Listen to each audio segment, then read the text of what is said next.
The rain fell gently over the cemetery as Victoria Blackwood approached her son's grave, holding a bouquet of white lilies. She wasn't expecting to see anyone there, but as she got closer, she saw a young black woman kneeling at the grave, holding a small child. Both of them were quietly crying. Victoria stopped in her tracks. "Excuse me," she said, her tone sharp. "This is my son's grave. What are you doing here?" The woman stood slowly, wiping her eyes. "I'm sorry," she said. "My name is Jasmine Washington. This is Tyler. We come here every month. Adrian, your son, he meant a lot to us." Victoria stared at her, confused. "What do you mean? How do you know Adrian?" Jasmine looked at the child and then back at Victoria. "Because Adrian was Tyler's father." Victoria's heart skipped a beat. She looked at the child closely. He had green eyes, Blackwood eyes, her son's eyes. "No," she said, "that's impossible. Adrian never said anything about a child." Jasmine nodded calmly. "He wanted to tell you, but he never got the chance. The accident happened before he could." Victoria felt the ground shift beneath her feet. For 3 years, she had believed her family line ended with Adrian. Now, suddenly, she had a grandson, a child raised by a waitress? 2 weeks later, Jasmine arrived at Blackwood Tower, wearing her best thrift store suit. She was invited to Victoria's office on the top floor, a place filled with expensive furniture and cold power. Victoria didn't waste time. She pushed a check across the table. $200,000, she said. "Take it and walk away. But the child comes to me. I'll raise him as a Blackwood." Jasmine didn't touch the check. "He already has a family, with me. He's loved. He's safe. That matters more than money." Victoria's voice turned colder.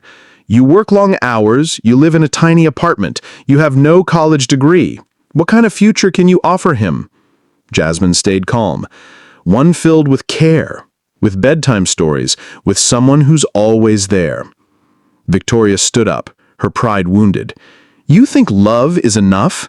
I can give him everything, and I will take him if I have to." Jasmine looked her in the eye.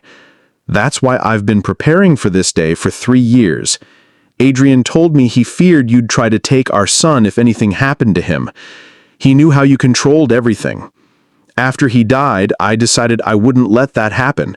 I went back to school, I studied law, business, everything I could.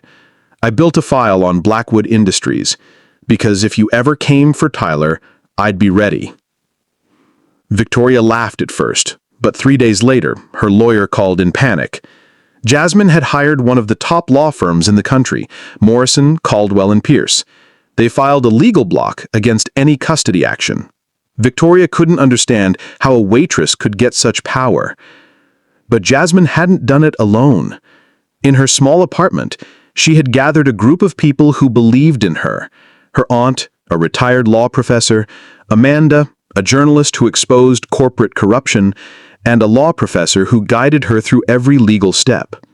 For 3 years, Jasmine had collected proof, not just to protect Tyler, but to bring down the Blackwood empire if necessary.